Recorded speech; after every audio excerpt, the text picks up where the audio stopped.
What's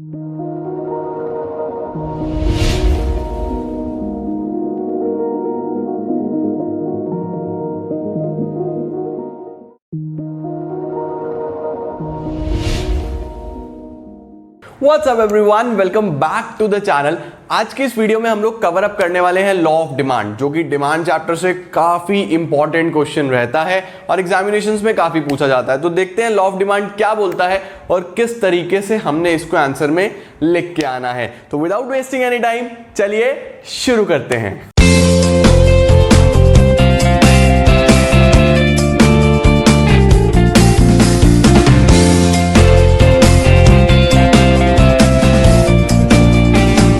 तो guys law of demand discuss करते हैं। सबसे पहले लॉ ऑफ डिमांड के मीनिंग के साथ स्टार्ट करते हैं, फिर देखेंगे कि reasons behind the operations of law of demand, जो कि इस चैप्टर का मोस्ट इंपॉर्टेंट क्वेश्चन है, और उसके बाद देखेंगे exceptions to law of demand. तो आपके एग्जामिनेशन में आज वाले टॉपिक्स में से कुछ ना कुछ तो आना ही आना है, तो काफी इंपॉर्टेंट वीडियो को बहुत ध्यान से देखना। हो सकता है थोड़ा लंबा भी हो जाए बट चलेगा। लॉ ऑफ डिमांड बेसिकली बोलता क्या है? देखो, हम पूरे चैप्टर में अभी तक जितनी भी चीजें मैंने आपको बताई, सब में हम लोग क्या डिस्कस कर रहे थे कि प्राइस अगर बढ़ रहा है तो क्वांटिटी डिमांडेड कम हो रही है, प्राइस अगर कम हो रहा है तो क्वांटिटी डिमांडेड बढ़ रहा है। इसको हम लोग बोलते क्या है? Inverse relationship. अगर दोनों चीजें एक ही डायरेक्शन में चलती हैं तो उनको हम डायरेक्ट रिलेशनशिप बोलते हैं, और अपोजिट चलती हैं तो इनवर्स रिलेशनशिप बोलते हैं, या फिर negative relationship.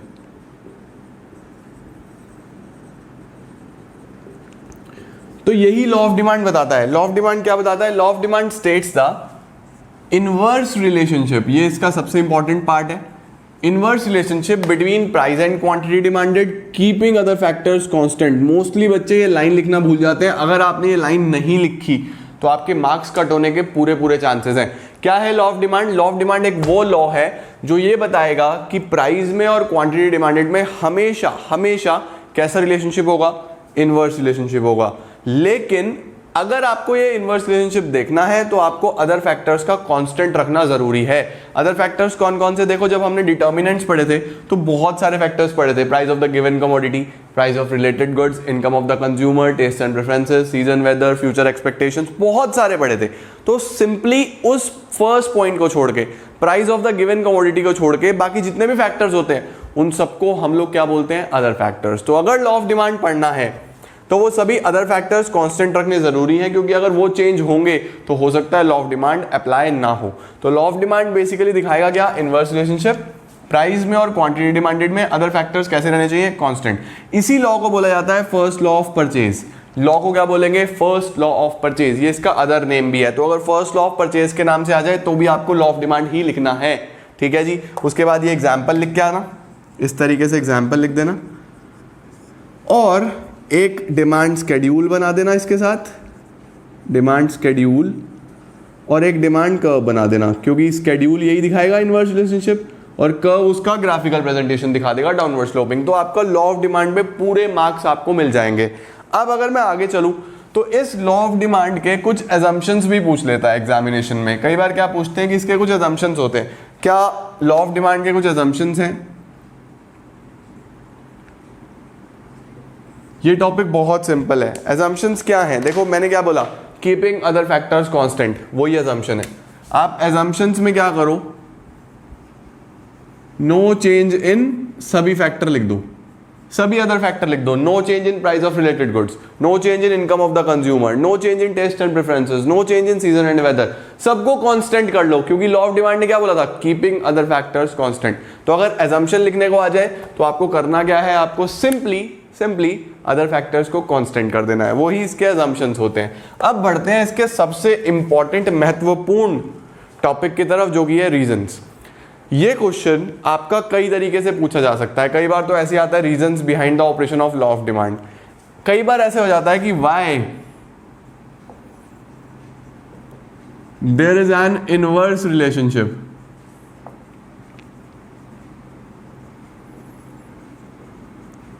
Between price and quantity demanded. बताओ कि क्यों इनवर्स रिलेशनशिप होता है। तो उसके आंसर में भी आपको क्या लिखना है?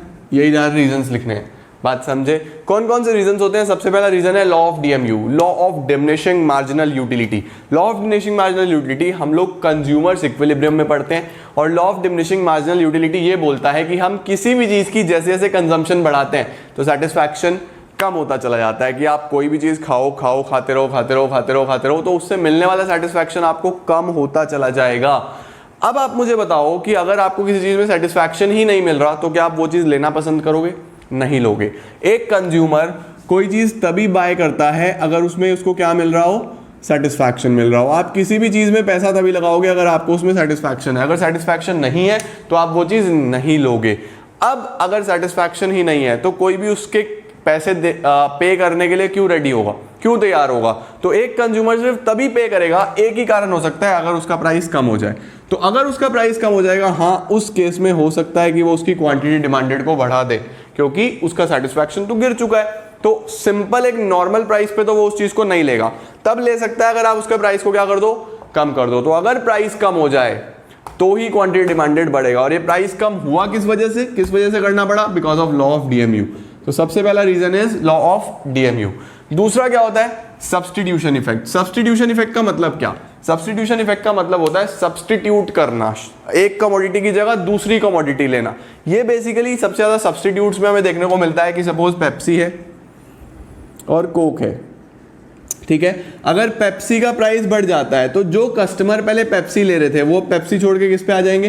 कोक पे आ जाएंगे। तो कहीं ना कहीं आप खुद सोचो कि अगर पेप्सी का प्राइस बढ़ गया तो पेप्सी की खुद की क्वांटिटी डिमांडेड कम हो जाएगी या नहीं हो जाएगी? क्यों हो जाएगी खुद की क्वांटिटी डिमांडेड कम? क्योंकि इसका सब्स्टिट्यूट अवेलेबल है, मार्केट में इसका सब्स्टिट्यूट है। तो लोग पेप्सी छोड़ के किस पे चले जाएंगे? कोक पे चले जाएंगे। तो अगर पेप्सी का प्राइस ज्यादा हो रहा है तो इसका डिमांड क्या हो जाता है? कम हो जाता है। क्यों हो जाता है? क्योंकि लोग पेप्सी छोड़ के इसकी जगह किसको सब्स्टिट्यूट कर देंगे? कोक को, और कोक का डिमांड बढ़ जाएगा। इसको बोलते हैं हम सब्स्टिट्यूशन इफेक्ट। तो देखो कहीं ना कहीं सब्स्टिट्यूशन इफेक्ट की वजह से भी इसका डिमांड कम हुआ या नहीं हुआ? प्राइस बढ़ा तो इसका डिमांड कम हो गया, कारण लोग इसको छोड़ के इसको सब्स्टिट्यूट करेंगे। तो सेकंड रीजन है सब्स्टिट्यूशन इफेक्ट। तीसरा होता है गाइस हमारे पास इनकम इफेक्ट। अब इनकम इफेक्ट में मैं आपको बताऊं तो दो तरीके की इनकम्स होती हैं। कितने तरीके की इनकम होती हैं? दो। Income is of two types. एक होती है मनी इनकम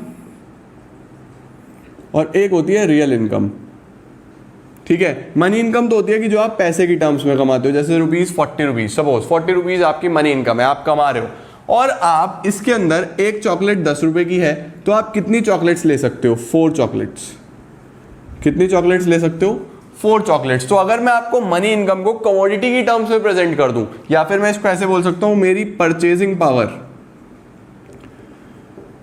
कमोडिटी की टर्म्स में या परचेजिंग पावर बोल दूं, तो अल्टीमेटली ये मेरी रियल इनकम हो जाती है। बात समझे कि मैं कितनी कमोडिटी, कितनी यूनिट्स बाय कर सकता हूं, this is my real income. आप मुझे बताओ, पैसा मेरा अभी भी यही है, लेकिन ये चॉकलेट 10 रुपए से घट के 8 रुपीज की हो जाए। देखो प्राइस इसका पहले 10 था, अब इसका प्राइस कम हो गया 8 हो गया। तो आप मुझे बताओ प्राइस अगर कम हुआ तो इसी 40 रुपीज में अब कितनी चॉकलेट्स आ जाएंगी? 5 चॉकलेट्स। तो पहले जो चॉकलेट्स 4 आ रही थी अब 5 आ रही हैं। देखो अपने आप ही प्राइस कम होने की वजह से क्वांटिटी डिमांडेड 4 से 5 हो रहा है या नहीं हो रहा है? कारण इनकम इफेक्ट। इनकम इफेक्ट एक बहुत मेजर कारण होता है, परचेजिंग पावर बढ़ जाती है जिस वजह से लोग ज्यादा सामान लेते हैं। तो this is the third reason behind the operation of law of demand. Fourth is additional customers. Additional customers का मतलब क्या होता है? कुछ नए कस्टमर्स का आना। अब आप खुद सोचो कि बहुत सारे ऐसे लोग होंगे जो 10 रुपए की चॉकलेट को महंगा सोचते होंगे, या ये तो सिर्फ मैंने एक 10 रुपीज का एग्जांपल लिया है, बहुत सारी ऐसी चीजें होती हैं, mobile phones, LED TVs, ACs या कार्स में भी ऐसा होता है कि कई लोग समझते हैं कि ये हमारी अफोर्डेबिलिटी में नहीं है, हमारे अफोर्डेबिलिटी से बाहर है, हम लोग इसको अफोर्ड नहीं कर सकते। लेकिन अगर उसका प्राइस कम हो जाए तो कई चीजें हमारी अफोर्डेबिलिटी में आ जाती है, परचेजिंग पावर में आ जाती है, तो लोग जो ले रहे हैं वो तो ले ही लेंगे, जो नए कस्टमर्स होंगे वो भी आ जाएंगे। अब सपोज चॉकलेट पहले 10 लोग ले रहे थे, अब जैसे ये 8 का हुआ तो 5 लोग और आ गए, तो नंबर ऑफ कस्टमर्स 15 हो गए। सस्ता होने की वजह से जब नए कस्टमर्स आते हैं तो अपने आप डिमांड बढ़ेगा, तो प्राइस कम होगा तो डिमांड बढ़ा, कारण एडिशनल कस्टमर्स, न्यू कस्टमर्स। तो एडिशनल कस्टमर्स भी एक बेसिक रीजन होता है डिमांड बढ़ने का। पांचवा होता है डिफरेंट यूजेस। डिफरेंट यूजेस क्या होता है? देखो मैं डिफरेंट यूजेस भी आपको एक्सप्लेन करता हूँ। What is different uses? Different uses is basically हम लोग देखते हैं कुछ कमोडिटीज हैं जैसे मिल्क, जिसके बहुत सारे यूजेस होते हैं। कुछ लोग मिल्क को एज मिल्क यूज़ करेंगे, कुछ लोग टी, कॉफ़ी, उसके बाद आइसक्रीम, उसके बाद शेक्स। बहुत सारे शेक्स आजकल चलते हैं ना, mango shake, banana shake, strawberry shake, chocolate shake. अब शेक सुन के, आइसक्रीम सुन के बहुत सारे बच्चों के मुंह में पानी आ रहा होगा, कोई बात नहीं, मज़े लो। तो tea, coffee, ice cream, shake, sweets, curd, butter, even many more things also. बहुत सारी चीज़ें इससे बनाई जा सकती हैं। अब आप मुझे बताओ कि सपोज हम लोग 1 लीटर मिल्क घर में कंज्यूम कर रहे थे as milk, tea and coffee, बस 1 लीटर में अगर 2 लोग हों तो आराम से काम चल सकता है। सपोज अब मिल्क का जो प्राइस है वो हाफ हो जाता है, प्राइस कम हो जाता है। अगर प्राइस कम हो गया तो मैंने सोचा यार अब सस्ता तो हो गया है, तो बाहर के ये शेक्स इतने एक्सपेंसिव पीने का क्या फ़ायदा है, घर में बना लेते हैं। या फिर कर्ड बाहर से लेने की क्या जरूरत है, घर में बना लेते हैं, दूध तो सस्ता ही है। तो अगर हम इन चीज़ों को घर में बनाने लगेंगे तो सोचो आप, क्या 1 लीटर में काम होगा? नहीं होगा। अब इन सब चीज़ों का अगर यूज़ घर में करना है तो इसका कहीं ना कहीं क्वांटिटी बढ़ा के 2 लीटर करना पड़ेगा या 2.5 लीटर करना पड़ेगा। जैसे ही प्राइस कम हुआ तो मैंने इसको 1 से 2 लीटर कर दिया या नहीं कर दिया? क्यों? क्योंकि इस कमोडिटी के डिफरेंट यूजेस हैं, मैं इन्हें अलग अलग यूजेस की तरह भी यूज कर सकता हूं। तो अगर मैंने अलग अलग कर दिया तो डिफरेंट यूजेस होने की वजह से भी डिमांड बढ़ गई या नहीं बढ़ गई? तो प्राइस कम होने पे डिमांड बढ़ने का एक और कारण होता है डिफरेंट यूजेस। अगर इसका यूज, अगर इसकी प्राइस मैं सपोज बढ़ा देता हूँ, ये महंगा हो जाए, तो हम फिर ये भी, ये भी, ये भी, ये भी, ये भी, ये सब छोड़ देंगे। और हो सकता है कि मैं हाफ लीटर पे ही चला जाऊँ, कि मिल्क को एज मिल्क और टी, सिर्फ ओनली टी यूज करूँ। तो प्राइस बढ़ने पे डिमांड कम भी हो सकती है। कारण एक ही है साहब, डिफरेंट यूजेस। आई होप ये आपको क्लियर होगा। तो ये बेसिकली लॉ ऑफ डिमांड के कुछ कारण होते हैं जो मैंने आपको सभी पढ़ाए। Law of DMU, substitution effect, income effect, additional customers and different uses. इसके बाद अगर हम और आगे चलें तो अब आता है exceptions to law of demand. क्या कुछ ऐसी चीजें हैं जिन पे लॉ ऑफ डिमांड काम नहीं करता? भाई आप कॉमर्स पढ़ रहे हो, कॉमर्स में कोई भी चीज ऐसी तो हो ही नहीं सकती जो यूनिवर्सल हो, कुछ ना कुछ एक्सेप्शन जरूर है। तो यहाँ पे एक्सेप्शंस क्या है लॉ ऑफ डिमांड के? सबसे पहला है गिवन गुड्स। सबसे पहला क्या है? Given goods. गिवन गुड्स को बोला गया है ये एक तरीके काफी सस्ते वाले गुड्स होते हैं जो हम लोग नहीं लेते। क्यों? क्योंकि इंसान का एक माइंडसेट होता है जो ये बोलता है कि सस्ती चीज मतलब बेकार चीज। आपने खुद सुना होगा, कई लोग ऐसे करता है कि अगर सस्ता है तो बेकार ही होगा। मैं सभी की बात नहीं कर रहा हूँ, कुछ लोगों की बात कर रहा हूँ, बट एक मेंटालिटी होती है। आप लोगों के सिटी में भी कुछ मार्केट्स लगती होंगी, जैसे हमारे यहाँ ट्यूसडे मार्केट लगती है, तो हम लोग क्या बोलते हैं कि इस मार्केट का सामान बेकार है, बेकार क्वालिटी है, सस्ते वाला सामान है। तो अब क्या होता है, देखो इनका प्राइस कम होने के बावजूद भी हम इनकी डिमांड बढ़ाते नहीं है। क्यों नहीं बढ़ाते? क्योंकि हम कहते हैं कि ये चीप क्वालिटी के गुड्स हैं। तो जो चीप क्वालिटी के सस्ते गुड्स होते हैं उनको सिंपल वर्ड्स में गिवन गुड्स बोल दिया जाता है। तो आप खुद सोचो कि इनका प्राइस कम होने के बावजूद भी इनकी डिमांड कम ही है, जबकि लॉ ऑफ डिमांड का जनरल रूल क्या है कि प्राइस अगर कम होगा, अगर प्राइस रिड्यूस होगा तो डिमांड बढ़ना चाहिए। लेकिन यहाँ ऐसा नहीं हो रहा है, यहाँ प्राइस कम है तो भी डिमांड कम है। तो लॉ ऑफ डिमांड से बाहर हो गया या नहीं हो गया? तो सबसे पहला एक्सेप्शन जो लॉ ऑफ डिमांड का है, या जिस चीज पे लॉ ऑफ डिमांड काम नहीं करता, वो है गिवन गुड। दूसरा आ जाता है हमारे पास नेसेसिटीज। 6th है, क्योंकि 5 के बाद मुझे लगा कि फ्रेम में नहीं आएगा तो मैंने इधर लिख दिया, बट अब सामने है तो समझा देता हूं। नेसेसिटीज में आप एग्जांपल ले लो। बेस्ट एग्जांपल अगर मैं इसमें कहूं तो मेडिसिन ले सकते हो आप। कुछ लोग इसमें फूड भी कंसिडर करते हैं, बट मैं मेडिसिन ले रहा हूं क्योंकि मेडिसिन उससे भी ऊपर माना जाएगा। अगर किसी इंसान को बहुत डेंजरस डिजीज है तो वो दवाई पहले खाएगा, खाना बाद में खाएगा। तो मेडिसिन का आप देख लो। अब इन केस कोई इंसान को कुछ बीमारी है, उसको मेडिसिन लेनी ही लेनी है। आप मुझे बताओ, अगर उस मेडिसिन का प्राइस बढ़ जाता है तो क्या वो उसकी डिमांड कम करेगा? अगर वो मेडिसिन महंगी होती जा रही है तो क्या वो लेना छोड़ देगा? उसको पता है कि नहीं लूंगा तो मैं मर जाऊंगा। तो प्राइस बढ़ने पे भी वो डिमांड को कम नहीं करेगा, डिमांड वैसे ही चलती रहेगी। जबकि लॉ ऑफ डिमांड क्या बोलता है कि अगर प्राइस बढ़ा तो डिमांड क्या हो जानी चाहिए? कम हो जानी चाहिए। सिमिलरली अगर प्राइस कम हो जाए, मेडिसिन सस्ती हो जाए, तो क्या वो एक की जगह 2 टैबलेट्स खाने लगेगा? ऐसा भी नहीं होगा। तो मेडिसिन या फिर नेसेसिटीज ऑफ लाइफ भी हमारा लॉ ऑफ डिमांड से बाहर है, क्योंकि यहाँ पे एप्लीकेशन हो ही नहीं रहा, लग ही नहीं रहा कि प्राइस बढ़ने पे भी डिमांड कांस्टेंट है, वैसी की वैसी है। प्राइस बढ़ने पे डिमांड कम नहीं हो रही और ना ही कम होने पे बढ़ रही है, तो ये लॉ ऑफ डिमांड से बाहर।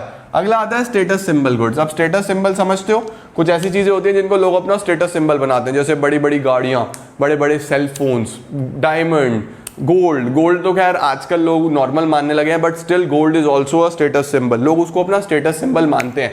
तो आप खुद सोचो, जितने ये बड़े बड़े लोग होते हैं जिनके पास फालतू पैसा है, बहुत पैसा है, तो ये लोग क्या करते हैं कि अगर किसी चीज का प्राइस बढ़ा हुआ है ना, बहुत महंगा है, तो ये उसकी डिमांड और ज्यादा करते हैं।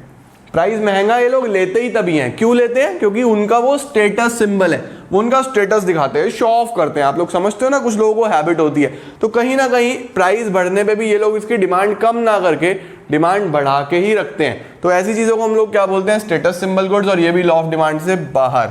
अगला है fashion related goods. Fashion related basic सी चीज़ है, कोई भी चीज़ फैशन में आएगी, कोई भी चीज़ फैशन में आ जाए, आप कुछ भी ले लो, जो भी फैशन में आया उसकी प्राइस मार्केट में बढ़ रहे होंगे लेकिन डिमांड कभी कम नहीं होगा। लोग लेते रहेंगे लेते रहेंगे लेते रहेंगे। क्यों? क्योंकि फैशन है ना भाई, दिखावा तो करना है। तो प्राइस बढ़ने पे भी इनकी डिमांड कम नहीं होती। क्यों? क्योंकि वो तो फैशन है, और फैशनिस्ट तो हमें बनना है। फैशन तो हमें दोस्तों के आगे फिर शो ऑफ भी तो करना होता है। तो फैशन रिलेटेड गुड्स भी लॉ ऑफ डिमांड से बाहर हो जाते हैं। इसके बाद आता है fear of shortage. Fear of shortage का मतलब डर लग रहा है कि मार्केट में कोई चीज़ शॉर्ट होने वाली है। हम लोग कई बार देखते हैं ऐसी सिचुएशंस आ जाती हैं कि कुछ जैसे अब कोरोना आया, आप देख रहे हो। तो इस सिचुएशन में भी क्या हुआ कि ऐसा लोगों को लगा कि कुछ चीज़ें शॉर्ट हो जाएंगी, तो शॉर्टेज होने के कारण उनका मार्केट में प्राइस बढ़ जाता है। प्राइस अगर बढ़ जाता है तो लॉ ऑफ डिमांड बोलता है कि इसको कम लो, लेकिन लोग क्या बोल रहे हैं कि इसकी शॉर्टेज होने वाली है। तो लोग इसको तब भी डिमांड करते हैं क्योंकि उन्हें पता है आज मिल तो रहा है, कल शायद मिले भी ना। तो प्राइस बढ़ने पे भी डिमांड बढ़ती रहती है, कम नहीं होती है। तो ये भी लॉ ऑफ डिमांड से बाहर। लास्ट होता है इग्नोरेंस। इग्नोरेंस का मतलब होता है कि आपको अगर किसी चीज़ के ओरिजिनल प्राइस के बारे में ना पता हो हो सकता है आप उस चीज़ को महंगा भी ले लो। जैसे फॉर एग्जाम्पल बहुत बार हमने ऐसा देखा है कि ब्रिटिशर्स इंडिया में आते हैं, या हम लोग भी अगर फॉरेन में घूमने के लिए जाते हैं, चलो हम एग्जाम्पल लेते हैं कि ब्रिटिशर्स इंडिया में आते हैं क्योंकि हमें उनसे पैसा लेना है ना थोड़ा सा, कि ब्रिटिशर्स इंडिया में आए घूमने के लिए और उसको कोई जीन्स अच्छी लगी। एग्जाम्पल मैं जीन्स का ले रहा हूँ। अब उस जीन्स का ओरिजिनल प्राइस था 1500, ठीक है, और हमने उसको बताया कि ये जीन्स है ओनली 3500, ओनली 3500। अब वो इग्नोर्ड था, उसको एक्चुअल प्राइस के बारे में पता ही नहीं था। उसको क्या पता ये 1500 की है, उसके लिए हमने कितने की बताई? 3500 ओनली। उसको लगा यार बढ़िया है क्योंकि उसको अच्छी लगी, और उन लोगों को तो उनकी करेंसी में तो सस्ती ही है। तो प्राइस बढ़ने पे भी, देखो प्राइस बढ़ रहा है, प्राइस बढ़ने पे भी वो डिमांड कम नहीं करेगा, वो डिमांड कर रहा है, कह रहा है चलो दे दो, 2 पीस दे दो, 3 पीस दे दो। क्यों? क्योंकि he is ignorant of the original price, उसको ओरिजिनल प्राइस के बारे में नहीं पता।